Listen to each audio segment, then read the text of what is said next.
Jordan Walker edges out Kyle Schwarber in the home run derby in Kyle Schwarber's home field, which I thought was kind of crazy. I hated that. I didn't watch it all, but I saw the next day, and I hated it because it's a Cardinal edging out a former Cub and one of the best dudes out there, right? But 100%. anyway, and the NL got smoked 4-0 in the what ended up really being a boring game. Yeah, I it was unfortunately pathetic. did watch the majority of that, and that sucked. I wasn't planning on it. I wanted to watch the beginning to see Pete get introduced and then come back to it because I knew he wouldn't play until like the fourth, fifth inning at the earliest, right? Yeah, he And didn't even get in until the 8th, I think. no, he was in the fifth or 7th? sixth, but he did not bat until the eighth. Until then. Okay. So they play defense too, man. Yeah, I know. But they didn't get around to like him in the order until then. late. Yeah, because Yeah, their I think hitting he was hit 9. terrible. It was 8th or 9th where in his spot, and they only had 3 hits. Pete having one of them though. Right. So Yep.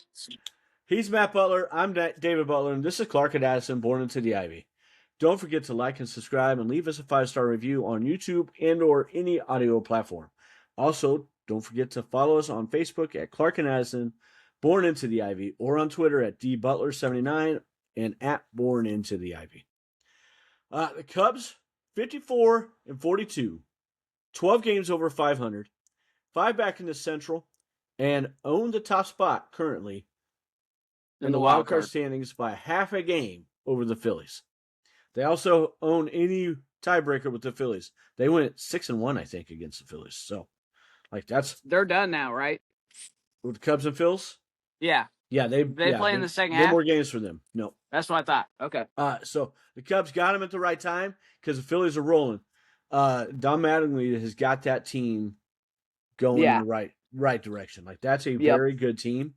I would give them the edge right now. As the rosters are currently right now, their pitching is far superior. But I think our lineup is far superior. Right. Well. I don't think you have to stretch too far to find a team with far superior pitching. Yeah. Yeah. Right. Agreed. I will say this though. I think that the pitchers that we have on the current roster, even the bullpen guys, because I'm going to complain about the bullpen here soon. Yeah. Are doing the damnedest that they can right now. The absolute damnedest. It's a small miracle we are where we are. 100%. So because of the pitching. Finished since I think June 11th, they finished the first half at 20-8. Best record in the majors. Yep. So they started the season with the best record in the majors. Had the worst record in the majors in the middle. Yep. 7-22, and now are 20-8. I'm tired of the roller coaster, but I'm glad that the roller coaster has been up better than down. Right, overall. 100, yeah. Like 100%. We've had 2 ups and 1 down. But it got dark there for a minute. Really big down, though. Yeah. And it made it worse dark because before that, we were like the best team in the majors. Sure. And so that made the 7-22 swoon that much more aggravating and that much more mind-boggling. Ugly. Yeah. It was ugly. The offense was absolutely atrocious. Yep. So well, and that's the thing right now. You know, your pitching staff's banged up beyond belief. 100%. Right. I mean, to a point where, you know, how often does something like that happen to a pitching staff? To this point, to this gratitude, to this the longevity of the injuries. Yeah. Horton's out. Justice Steele, we thought was going to be back by now or around now at the latest. Right. He's not starting a program until August. Again, because of his hiccup. Valencia. Well, then you have Ben Brown. I'm just talking about starters. Oh, yeah. Then you have Ben Brown that comes into that role. Yeah. And is completely just eating it up. And then, you know, now he's gone. Now, did you see that Council said that they do think he will pitch again this year? Oh, really? But they Okay. also believe, this is the hiccup to me, they believe that the injury is caused by his pitching mechanics. Yeah. And so the dude's got to, like, and we're not talking about just a minor injury. Like, this is a severe injury, right? In the neck. It's Right. basically a neck break or a fracture of some Right. sort. So He's got to reinvent himself yeah. in a manner. So which we think that's going to you happen? can't expect it can happen, but it's not going to be, if he reinvents himself, it's not going to be something that he comes back from, from that injury and, oh, all's good. Like, I got my new mechanics. I'm throwing the same nasty shit that I was before or Exactly. stuff. I think it can happen and use those pitches for the beginning of next year. My concern is as he look, because I'm sure that they've already started kind of working on what to do. Sure. Well, I know they have because they said that he's throwing as he can tolerate it, basically. Okay. So I'm sure that they have started to revamp some of those mechanics already.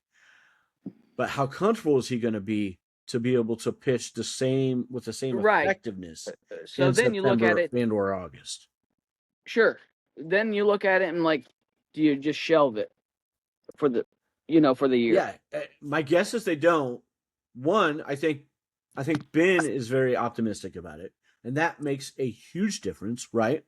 When the player is 100% on board with something, it makes the transitions easier. Sure. And I think that Ben finally found that success, and he doesn't want to let that go. And I don't blame him. Yeah, but he's so young, though. But here's I don't want Cub fans, like, this is my biggest concern with it, is stupid-ass Cub fans at times, I love y'all, but sometimes we're idiots, are going to see maybe a little bit of regression or struggle at first, and then start booing this guy again, and oh man, Ben Brown's back to sucking, blah blah blah. Instead of understanding how hard it is to do what this man is about to try and do. Right. You know what I mean? And not having any. Well, yeah, that's why we just talked about, shelving it for the year. Right. For that reason.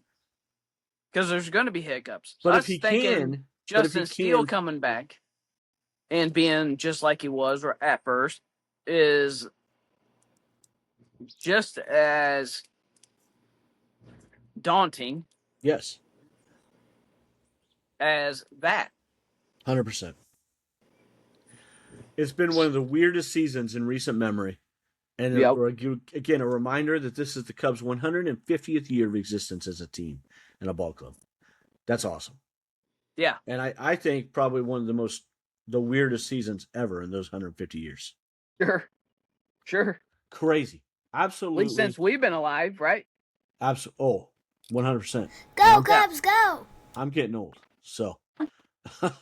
I think it's weird. What? I think it's we're getting old. Well, yeah. You look older than me, and that's hilarious to me. That's just because I have fucking gray hair. But you're losing yours. It counts. Grow yours out. I'm not going to roll mine out. Well, yeah, the hell no. I wouldn't either if I had your hair. I mean, I've got hair. People think I am bald without it. I'm not. But it's thin. It's definitely thin. And at some point, it's probably not going to be there as much. So yeah, you think? So, but this is like I'm hot all the time. I love this. Yeah, because it does help with not being as hot. Sure, it does. However, I used to love wearing ball caps, and they irritate me now with the bald head. Yeah, that's the one thing I really hate about it, because I miss wearing ball caps. I don't. They're not as comfortable when they're backwards, but I think I look like a moron that way. So, even more than I already do. That's fair. The next 16 games will be absolutely huge leading up to the trade deadline on August 3rd. The Cubs will have 3 against Minnesota, 3 against Detroit, 2 teams that they possibly could want to trade with. So, winning at least 2 out of 3 is kind of a prerequisite if you're wanting to force Right. them down. You know what I mean? Yep. At the very least, 2 out of 3. Sweeping them would Sure. be huge for things. And it's something that we're capable of. 100%. But so I was looking at Minnesota stats today. I'm not going to completely preview Minnesota today because they still don't have probable starters. Okay, hey, yeah, they do not. They don't have probable starters yet for both teams, so I'm going to do a quick thing tomorrow for that. But we could still preview it just a tad bit and see what your thoughts going into it. You know what I mean? Yeah. But where was I? I'm sorry. So 3 against Detroit, 3 against Pittsburgh, 4 against St. Louis. Pittsburgh and St. Louis are huge because it's division opponents, and those are all on the road. And then they come back for 3 against the Yankees. That's going to be a good series. That should be a really good series. Yes. Yeah. And I no longer have anybody on the Yankees that I like as a player because Rizzo's not there anymore. And sure, I hate the Yankees. I always have, and I hated that Rizzo was there. It was good for him. Like, I think he enjoyed his time listening to him about it. By the way, that man, have you listened to him on Sunday Night Baseball or on Netflix during Home Run Derby and stuff? He's fantastic with that stuff. Yeah. The dude is fantastic. He I saw a little clip with him today. With Bob the Bear Bounce? Yep. Yeah. Wasn't that great? Yep. Told his ass out. Yes, he did. What jumps out to you, Matt, about this season so far? Honestly, the grit of the pitching staff.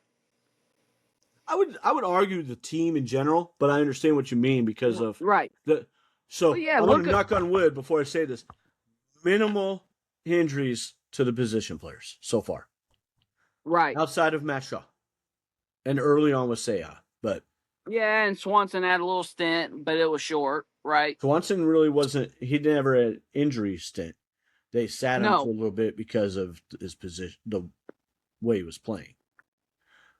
No, it was Nico I'm thinking of. No? I'm telling you, one of those two were out for like 2 or 3 games. It was Nico. Okay. Go back and look. He might have had something minor. Oh, yeah, because when he got hit. It was minor. When he got hit. In San Diego. I don't remember the context behind it. I know what you're talking about. It was when he got hit in San Diego. Yeah. It was minor. And he hasn't been the same since. Right. Offensively. Obviously, Seiya had his thing at the beginning of the year during the WBC. But besides that, like the 8 position players, and I'm counting Amaya and Kelly together, it's been pretty solidified. Right. And so it's second straight year, like that's awesome. But the pitching staff has more than made up for that. Yeah. I mean, with the hand they've been dealt with, I think the pitching staff has overproduced. Yeah, that's not the word I was looking for, but I mean that's overachieved. Overachieved, yes, thank you. I was trying to think of it too, and it produces them in my head, and I knew that wasn't right either. But let me tell you these. So I've got some. I'm going to go over the position players a little bit, and then we're going to talk about the bullpen and starters, and then I have another question. So the players with the most runners left on base in Major League Baseball this year, 6 of them, of the top 28, are Cubs. I'm going to preface all this before I start get into what I want to get into. The Cubs team left on base, the Cubs as a team have the 4th highest on base percentage. So it would stand to reason that they're going to have a lot of players left on base. Right. That makes sense. And I do agree with that. And I understand that. The 3 teams ahead of them are Milwaukee, Pittsburgh, and the Dodgers. Oh, Lord. They all have a better on-base percentage, but not by tons, right? Yeah. None of those 3 teams have anybody in the top 10.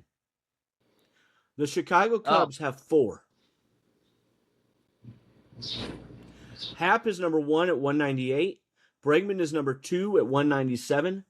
Bush is number 6 at 177, and Seiya is tied in 8th with 3 other guys, so 8th/10th with Yeah. 173.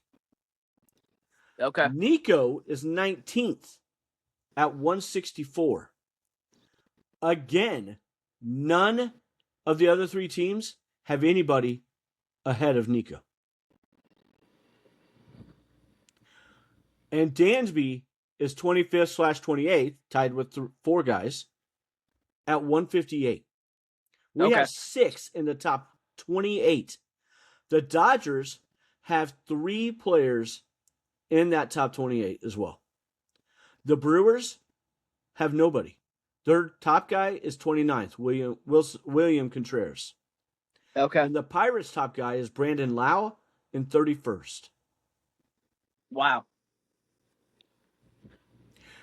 So, yes, I agree that it stands to reason that we would have a lot of players left on base. But my thing is that it's the same guys doing it. Pete is nowhere to be found on the 101 top players that I've looked at. Nowhere. And neither is Carson Kelly or Miguel Amaya. However, if you combine them, I don't know because I couldn't find them on it. It just went to the 101 that I looked at. So it's possible that they might be in that. However, those guys are also some of the best hitters on the team with runners in scoring position.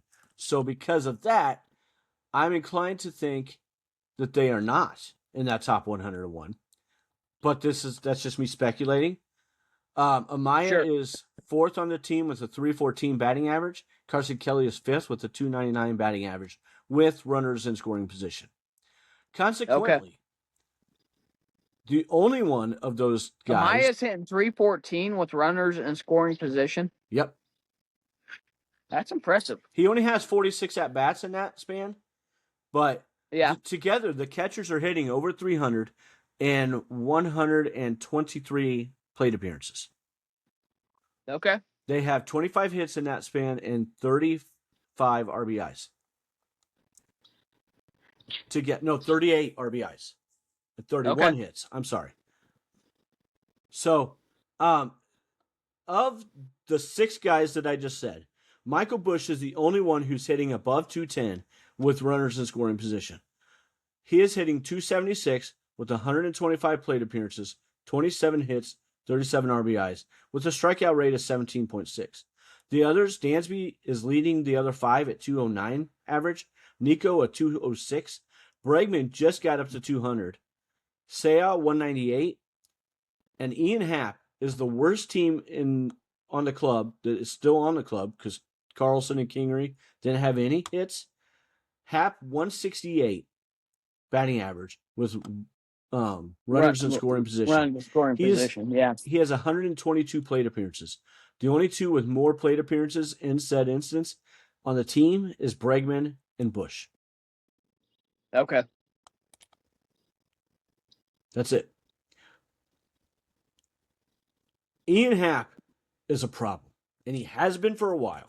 Yeah, we talked about that already. I know I'm being a dead horse, but I'm telling you, he is a problem. And I'm ready for him to be done after this year. Sure. I hate it. I hate to openly say in the middle of a good season that I don't want a player to come back. Right. But I don't. He's so streaky.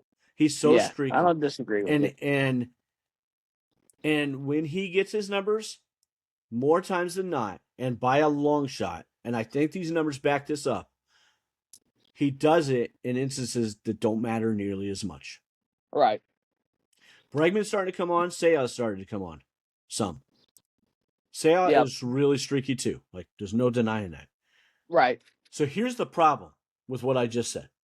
If you look at the upcoming free agency list, Ian Happ and Seiya Suzuki are 2 of the best outfielders going on in the free agency. Yeah. And so you got to replace them internally.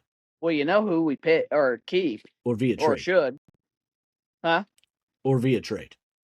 Right. Who are But you going to say? Sale, you got to keep Sale if you're going to keep one of them. Yes, I agree, but I wouldn't be upset either way. Put it that way. I'm not opposed to keeping Seiya, depending on the contract, but I think Seiya is going to command a $200 million contract. Or at least like 35 million a year. Yeah. And I'm not okay with paying him that. Yeah, I'm not either. I would rather, and I know this is a pipe dream, I would rather go after Tark Skubal. Who? Tark Skubal. Oh. And I think he's going to be 500 million or more contract. Yeah. And I don't think that's going to happen. Like I said, I think that's a pipe dream for me, but that's who I would rather them get. So I thought all those numbers were curious. Obviously, like those teams are still leaving a lot on base because they are in the top or bottom 4 of runners left on base with the Cubs. The Cubs are last. They are the other 3 in the bottom 4. But there's not any particular guys who are atrocious at it on those teams. And that aren't coming through when they need to. Yeah, it shows the ebbs and lows of the roster. Bregman's been a huge disappointment until the last 2 weeks. Maybe we can Right. Yeah. I mean, huge, right? And we'll talk more about that here soon. But I have more hopes for him than I do Hap or Newcomb, absolutely. Frankly. I mean, there's we'll talk about it when we talk about it again. Yeah.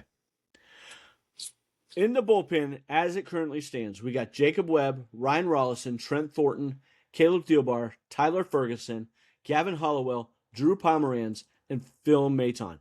And I put those in a particular order of who I am most confident at the top, least confident at the bottom. Yeah. So I think you can make an argument with Ferguson and Hollowell to switch them even. But I do like Caleb Thielbar. Yeah, because I do like Ferguson. I like Ferguson a lot. That's a guy they got from the A's. Right. Bullpen guys who are going to be expected back at some point this year. Daniel Palencia, not sure yet, but it looks like they're going to have a timeline very soon, right? Okay. Ben Brown, that's to be determined. Justin Steele is going to start a throwing program in August. They think he will be able to pitch at some point in short bursts, right? So he's not going to come back as a starter this year. That's so in the pen. Already been, Brown, Steele coming back in the pen, if they can be right, would be absolutely gigantic for the bullpen. Right. Yep. Ethan Roberts, expected back, to be determined, though no timeline specific yet, right? I'm kind of excited for that. Hunter Harvey, I don't know. I think the jury is still out. I'm not, until we get more concrete, I'm not going to worry too much about him. But it's still worth putting in there. Riley Martin, a possible August return. He's the only guy with a kind of concrete timeline, except also Hobie Milner. Milner was expected to be out 4 to 6 weeks.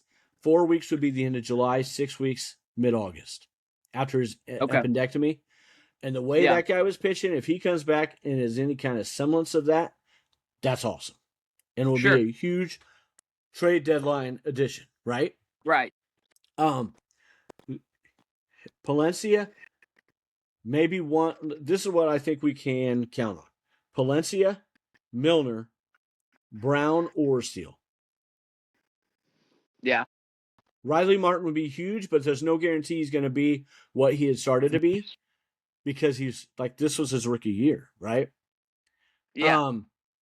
But high hopes that he is. But I just don't think it's smart to count on it. So having said that, if we can get 3 of those guys back, hopefully Palencia is one of them. I don't know who you take out. You know what I mean? Somebody's going to come out the roster when Tyone comes back, and he's about to be back after this break. I don't know when that'll be. You know what I mean? Let me see. Ray, it looks like it's going to start Friday. Minnesota doesn't have an announced. Boyd on Saturday. That's who I thought might start on Friday, but I'm not shocked. And Imanaga on Sunday. Okay. So they But don't have to make a decision until the Detroit series as to who right. comes off the roster. And for Tyone stays on the IL until it's his turn to pitch, right? Yeah. I think Ray pitching gives them flexibility at first, gives them some flexibility about he or Assad. I wouldn't be shocked if Assad goes back to AAA. Not No? because he's not done what he needs to, but because he's the one out of the six that has options. Tyone also has options, Okay. actually, but I don't see that happening. You know what I mean? Yeah. So I don't know. Obviously we got Boyd, Imanaga, Peterson, Assad, Ray, and Tyone. All as possible. I've seen lots of people talking about that they think doing a 6-man rotation wouldn't be a bad idea. I don't disagree, but I don't want to send any of those guys off the bullpen guys off the roster until one of the other bullpen guys comes back. Right. Did you disagree? No. I mean, I don't yeah, I do a little bit. Because boys look good, right? Boyd has looked good. Um, Shota's I been don't know. decent. Shota in his last start pitched well enough to win that game. Right. So to me, looking at it, if you implement a 6-man rotation with, and I'm just gonna say it, with mediocre 6 on the mediocre. bottom half, Yeah. yeah, like your top Boyd is two, the ace. right? And that's not like I And then love Matthew Shota, Boyd. I love yeah, Matthew and then Boyd. Shota, But yeah. right? Those two guys are. That's your 3-4, or I mean 4-5. On a true World Series contender, they Right. should be 3-4 at the 4-5. best, if not Yep. 4-5. Yes. Yep. So, But there's no way that they're going to be our 4-5 at this point. Like they need to be our 3-4. no, absolutely. They're where At they are. best, they get they have two to really be. good starters at best. Yep. Yep. So, stretching, a 6-man rotation, I think you're putting a lot of weight on a fucking offense that has shown it's not consistent. Correct. Well, and it's hard to be consistent on offense, right? I mean, there's going to be ebbs and flows in any 162 games. Yeah. I would argue that they have been consistent. They've actually been very consistent. They were consistently very good, consistently terrible, and now consistently good again. Well, that's fair, but you know what I mean. I do, but I think we don't. It's hard to trust because we've seen this offense go into so many funks over the years, Right. with the same coaches and stuff. Right. And so it's hard to trust, and I think that's ultimately what you mean. Well, and I think I've been vocal at least once on this about the coaching staff. So I'm going to say this because I think that overall, outside of the hitting issues, actually, I'm just going to give the one man praise. I think Craig Counsell has done an incredible job this year. Oh yeah, with what yeah. No, Craig I can't Counsell disagree with that. should be in consideration for manager of the year right now. Yep. This is by far the best job he's done since he's been in Chicago. And it's not even close. I'll agree that. Yeah. Craig Counsell is pushing the right buttons most of the time. I get so frustrated with the bullpen lately. I've gotten frustrated with the starters. But you got to stop and remember, this is not the team that you thought it was going to be. Right. And what Craig Counsell has done with this team has been fantastic. Sure. Yep. I agree with that. Absolutely fantastic.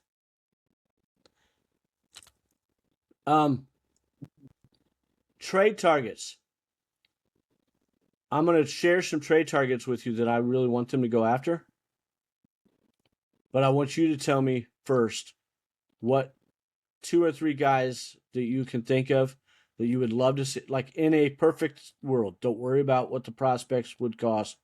Just who what kind of guys you think they should go after. Should they go after an offensive player and make that better? Nope. Should they go after bullpen? Should they go after starter? Some kind of combination? What do you think? Starter. First and foremost? Yep. And not even after everybody else comes back. It needs to be a starter.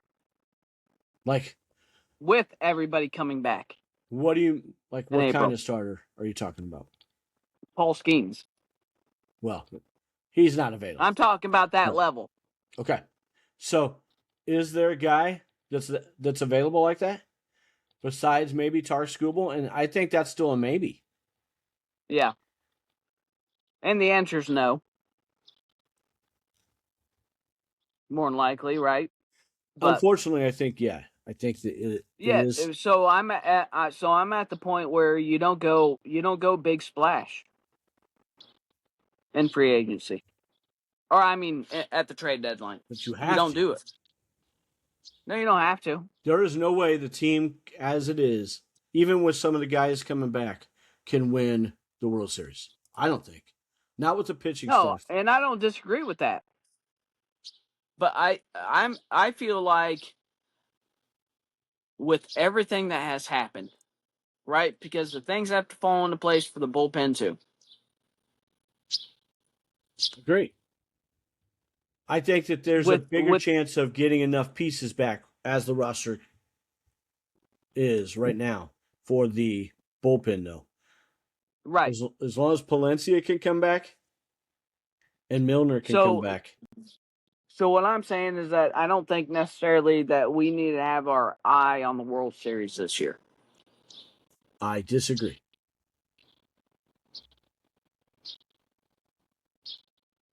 I'm not saying it's not going to be a tall task. I'm not saying it's not going to be a tall task. I think we should still go all in for it. Unless they falter in this next 4 or 5 series. Okay, so what would you do? So these are the options that I have. Oh, crap. I've got to share my screen. Sorry.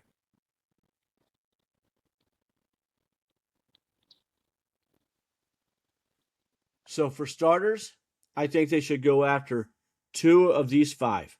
Freddie Peralta, Jose Soriano from the Angels, Kodai Senga with the Mets. And I think a lot of people are going to listen to this and be like, what the hell is your problem? That dude sucks right now.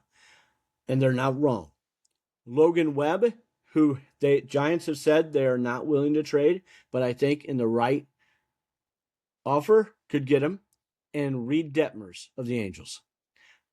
I would love for Peralta or Webb to be one of the 2.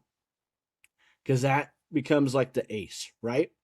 Guys with that kind of stuff. Freddie Peralta, I think, hates New York, and I think learned he does not want to go to a major outlet unless he's not the man. So, him going to LA after this year, I think is a possibility because he's not going to be the man. Right. But he can still get paid, right? And still be in a big market. Plus, LA, of all the big markets, LA and Chicago are way more laid back than like Philly or New York. Or, you know what I mean? Yeah. I think he learned he doesn't want to be in New York. He's not. I would be shocked if he re-signs with the Mets, if he goes to the Yankees, if he goes to Philly, any of that. He doesn't want that negative crap.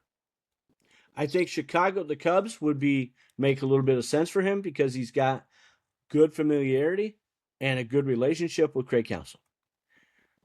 Kodai Senga, this is my argument for him. He's not going to be worse. He's also not starting with New York. There's no way, and maybe I'm jinxing myself here, but there's no way this guy's going to be worse. I think there's a great chance he's going to be far better. His career low ground ball percentage before this year was in the 40s, like low 40s, right? It's 30.2 right now. His strikeout rate's still high. His FIP is far better than his actual ERA, although it's still not good. Fielding independent pitching, which takes out, he is behind. What is behind he and Freddie Peralta right now is a terrible, terrible defense. And I mean terrible, man. Yeah. And I think it will help anybody to have the Cubs defense behind them. Jose Soriano is a ground Well, ball yeah, how could it machine. not? I would love to see, but Soriano is probably going to cost more than you think because he's under control through like 2028 or 2029. Okay, So that's the drawback of him. sure. But I think you're going to have to give up a good amount. So if you're going to do that, go after Freddie Peralta and Kodai Senga. Why not just make it a package deal? Get Peralta, Senga, and AJ Minter and trade a bunch of prospects. And I think that people are going to forget Ballesteros is no longer considered a prospect, but would be a huge get. And I'm not saying trade Ballesteros. I'm just saying, besides what we have in our top 10 prospect or top 30, we also have Ballesteros, Alcantara, Pedro Ramirez, and Matt Shaw. Right. To get all three of them, we're going to have to trade some, probably like a guy like Matt Shaw or Pedro Ramirez, something like that. Alcantara, I mean, hopefully the Mets will buy into Alcantara's good because he's not. I've decided I don't think Kevin Alcantara Not a is fan. what I want him to be. Yeah. He's just not. He's got that talent, but I don't think he's got it in him mentally. He's not bought in all the time. Sure. And he's a kid, and he acts like a kid. You know what I mean? Right. He doesn't act like a professional ball player. And stays focused on what he's supposed to do at the time when he's supposed to do it. Right. But I feel bad saying but it is what it is, right? And my thoughts are what they are. But I love the idea of getting Peralta, Senga, and a guy like AJ Minter or Brooks Raley, but I would prefer to get Minter if I had my druthers from them, and that fills 3 huge holes for this pitching staff, and it knocks the other guys down 2 pegs in the starters. You know what I mean? Yeah. And gives us, if we've got Freddie Peralta, Kodai Senga, who I think both are going to pitch better than what they did in the first half, and I firmly believe that. And especially if we can get them with some of the pitching guys that we got, that puts Boyd and Imanaga at 3 and 4, and then Peterson, Assad, Tyone, I don't care which one. That's the 5. I Right. really, I think I actually prefer Peterson of them, and Ray goes back to the bullpen. But I'm good with Ray being the freaking 5th guy, for that matter. You know what I mean? Yeah. Yeah. Any of them would be fine as a 5 to me. Sure. Shota doesn't pitch in a playoff series until the division series at that point. Yeah. I also think it's still possible, a tall task, I'm not disagreeing with this, to win the division. I think that's entirely possible. Oh, I agree. A tall task, but one that the team is up to, and they got to take advantage of the pitching injuries that Milwaukee is now having as well. Right. Brandon Woodruff is probably not coming back this year. At the best, he doesn't come back till September. I mean, I hate to have injuries, but we got to take advantage of them when they're there. Kyle Harrison, sure. The jury's still out as to how long he might be out. It could be minimal. It could not be. You know what I mean? Like it's going to. Yep. We'll see how he responds. And then they're worried about Mizorowski's workload, as they should be. He has 31 innings from his innings pitched last year, which was also a career high as a professional for him. Oh, and good Lord. That includes the playoffs for him. Okay. 31 innings. That's it. So, yep. I mean, I can't stand that dude. But the last thing I want to see is him get hurt, too. Because I don't want to wish for that for anybody. Well, very few people. Yep. You know what I mean? But yeah, I wouldn't wish it on anybody. There's one other guy that I really, really like for a bullpen arm. He's with the Angels right now. Kirby Yates, 39 years old. He has a 3.00 ERA, 2.96 FIP. and a 32.6% strikeout rate. This is the kind of bullpen arm the Cubs really need to pair with Daniel Palencia. Sure. Minter, I really like him. 23.4 strikeout rate. Rayleigh is 24.3. Both of them would strike a lot of guys out. I don't disagree. But Kirby Yates is kind of proving late inning guy that you want. Yeah. I'm sorry. Go ahead, bud. No. I mean, we've talked about that before. It was before Ben Brown became, started filling in as a starter. You didn't want to because you wanted No, I that. did want him to. Oh, right. Yeah, I wanted him to be the setup dude. Yes. Right? So, and if he comes back and can only, come out of the bullpen, I'm not saying put him in the setup role right away, obviously. But if he can figure it out a little bit, like with him and Palencia, man, I mean, that duo, good luck. I don't disagree. I'm also not 100% convinced that Steele and or Brown are going to be in the bullpen this year. I hope they are, but I don't think we can say, yeah, I think that's definitely going to happen. Right. I trust Trent Thornton. I trust Ryan Rollison, even though Rollison's had a bit of a hiccup recently. I trust Jacob Webb. I was going to say, I don't dislike Webb in that role. No, those three guys. But we need to have at least 5 or 6 guys in high that can be high leverage. Right. If we're going to be a serious playoff contender. And those three, if you put them with Palencia, and then surely Ferguson or Maton or Hollowell or Brown or Steele or Martin, Hobie Milner, any of those guys can come in and be that 4th, 5th guy. And then you add Kirby Yates. Now we got 6 deep that are trustworthy. Sure. You know what I mean? Yep. I'm going to feel a ton better with that bullpen being what they are then. Yeah, I agree. I'm telling you, one-stop shop on this. I don't normally like one-stop shop crap. But those 3 guys, and I don't think, well, and then if you can add Kirby Yates, if you don't want to add in the relief pitcher because you want to get a guy like Kirby Yates, more power to you. You know what I mean? Right.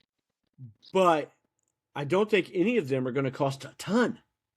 Peralta's got a ton of talent. I get it. But they want off the hook for Senga. He has another $15 million next year. Cubs could use that. Another more starting pitching. $15 million ain't a ton. But they're so far above the luxury tax, they want out of that. And I can understand that. And I think that he's the kind of guy, if you're buying low or pairing with Peralta to help get Peralta at maybe a bit of a cheaper price, it's 100% worth it. Yeah. And I think that he could be. Now, do I think Senga is going to step in and be the 2 right away? No. Do I think Matthew Boyd is capable of filling in there? Yes. You know what I mean? Or So if you want to do righty, lefty, Peralta, Boyd, Senga, Shota. That's a hell of a. I think that's a good rotation. It's not what we really want, but it's a good rotation. This is where I'm gonna stop, and then we'll go to our awards real quick. Okay. Okay. Quick question: Mason Miller, best relief pitcher in the game, right? Yeah. Right now, Tar Skubal, one of the best starting pitchers in the game. If we could trade for one or the other, which one? And remember, Skubal is a free agent. Miller's under control for another year or 2. Miller. I think either way, it's going to cost a ton. It's similar in prospect capital. Yeah, but you get a year or 2 more, right? Yes, but we've already a guy seen who only pitches 1 inning a night. Right. We've been through that with Chapman. How do you think Palencia deals with that? Handles that?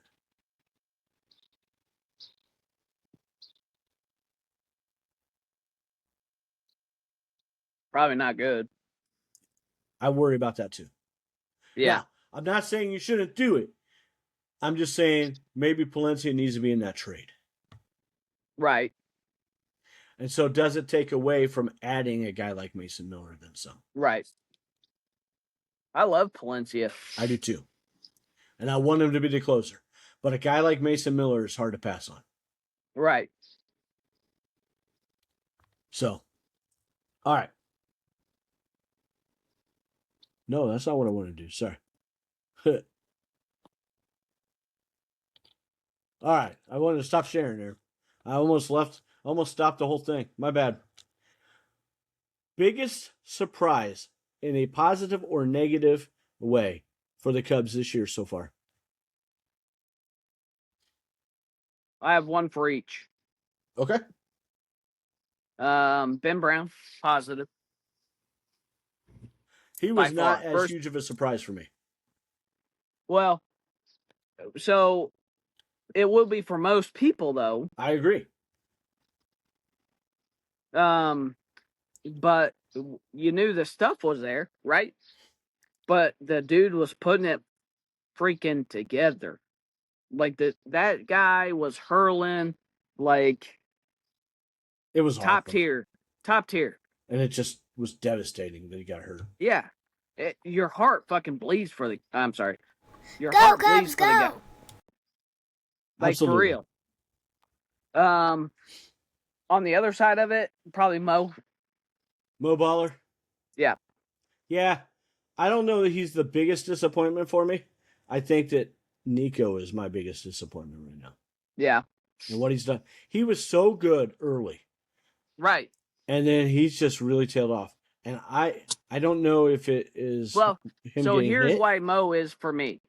Because Nico, the defense is there, right? Agreed. It's the offense. So Mo, his biggest thing is offense. Like that's what you're there for. Fair or unfair. I would argue that he didn't get a fair shake.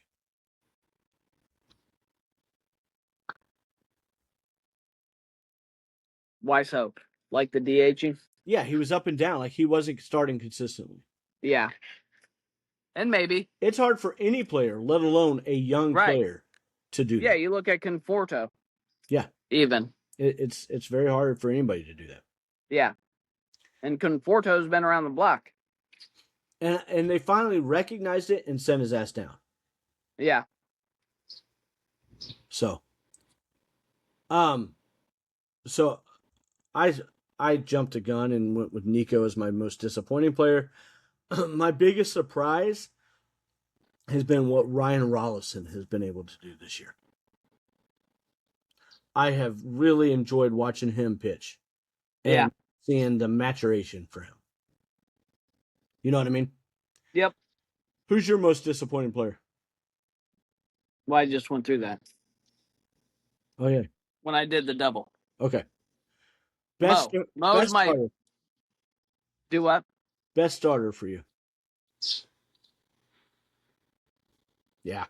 This is difficult. Yeah.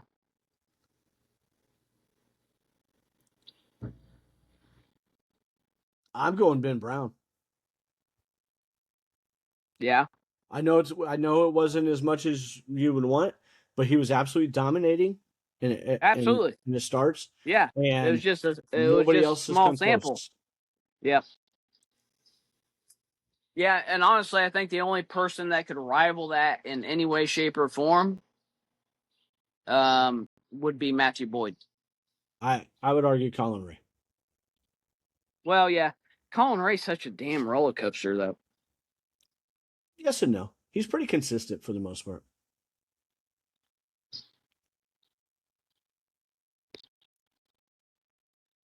I like the Ben Brown pick, for sure. Like, he's been the most dominant. Yeah. Best reliever.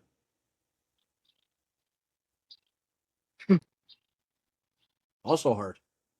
Yeah. Overall, like you want to go Palencia, but again, small sample. So there's that argument for that. I like Webb a lot, though, too. Jacob Webb is mine. I know it was a really, really rocky start, but he has been absolutely electric since then. Yep. and very consistent. Right. Most consistent player. When you see Webb come into the game at this point, it's like, You okay, feel we're good. Yeah. Yeah. Most consistent player, offense or defense, or position player or pitcher. I mean, hell, even Pete went through a rough patch, right?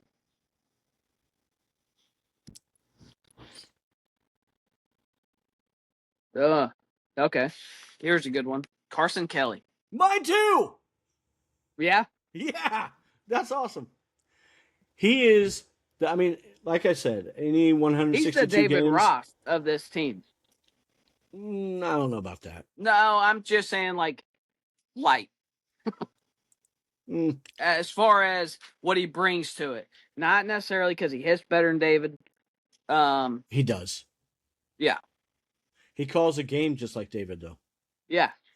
And so, Carson Kelly, like, he has his moments where, like, a 5-game streak of he didn't do much, but he's always that guy behind the dish, and it's never more than 5 games. He snaps back. Yes. He is as consistent as anybody on this team this year so far. Yep. Now, if Pete continues to do what he doesn't have to do what he's done. 100%. If Pete continues to perform as a star the rest of this year, right, minus those first 58 games, he'll be that guy. If guy. he doesn't fall off like he did last year. Yes. Yep. At the end, he'll be that guy. But the best position player not named Pete Crow-Armstrong, because obviously that's Pete Crow-Armstrong. As a whole. As a whole. Again, right? Yes.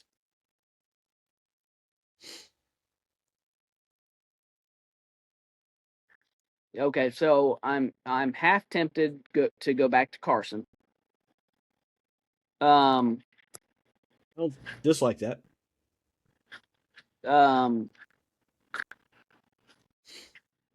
Because I look back at, like, I see where Bregman's going, and I like that a lot. So same. I like what Sayal has done with as far as his defense coming around more. So I like that consistency too. He's my best. He was your pick. Yeah. Yep. Not including Pete. Right.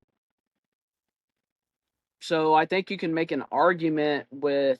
I think overall, outside of Carson's. You know what you get with Carson. Yep. And I think that's amazing. But to see Sayal's game grow the way it has overall on the defensive side of it, yeah, right, and not just be a DH, speaks volumes for what the work he's put in. Agreed. As frustrating as he is to me at times, 100%. Right.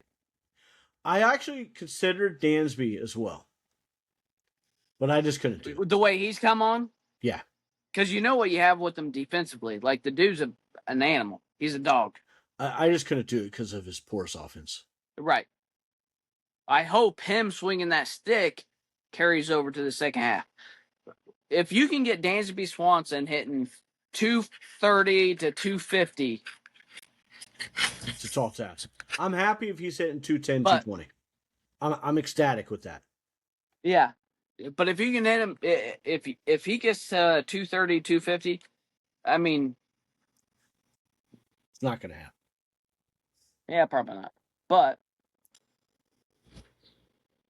he's streaky though too. The MVP of the team, 1, 2, 3, Pete Crow-Armstrong. Yeah, 100%. And I've got one more that I didn't put on here. What's that? What player needs to get going? Who is the most important player to get going? Michael Busch. Strong argument to be made.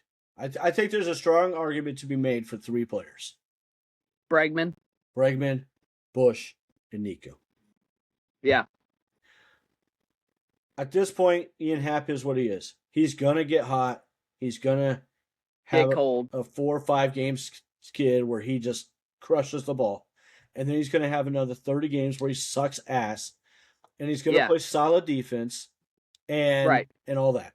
So he is what he is, but I want to see him batting in the bottom third of the lineup consistently. Sure. But the only way that happens is if Nico, Bush, and Bregman get it going. Pick it up. Or at least two of the three. That's the only way that happens. If Ian Happ is still hitting in the middle of our lineup, enough guys are not hitting the way they need to. Right. Ian Happ should not be hitting in the middle of the lineup. Ian Happ's a fine ball player if he's hitting 7th or at the best 6th.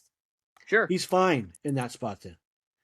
But when Ian Happ is hitting 3, 4, and 5, he is not fine. He sucks. It's a problem. And he's terrible. Yep. But here's my thing is I think Ian Happ thinks he's owed to be hitting in those spots. At least against righties. You think so? I do. I think he's a very entitled player. And again, this could just be my bias. Because I obviously have a bias against the guy. Yeah. At this point. You know what I mean? I don't hate Ian Happ the way it seems like I do. But I don't think that he is worth what we pay him. And I don't think he is as good as what he's going to get paid for. Sure. Well, and he's at a point in his career, he's not going to get better. No, he's not.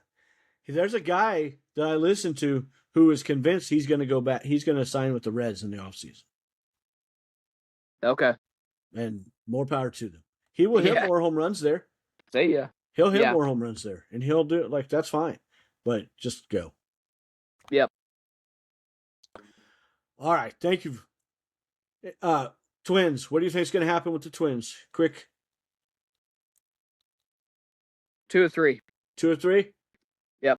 I really want them to sweep. But I think it's because I really want Joe Ryan to become available because then he goes to the top of my list of guys. Yeah. You know what I mean?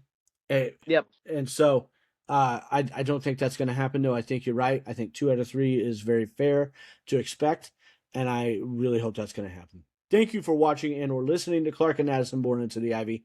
Don't forget to like and subscribe and leave us a 5-star review and or some comments on YouTube or any audio platform. Follow us on Facebook at Clark and Addison Born Into the Ivy and on Twitter at dbutler79 or at Born Into the Ivy. Have a great day. Let's go Cubs. Go Cubs, go!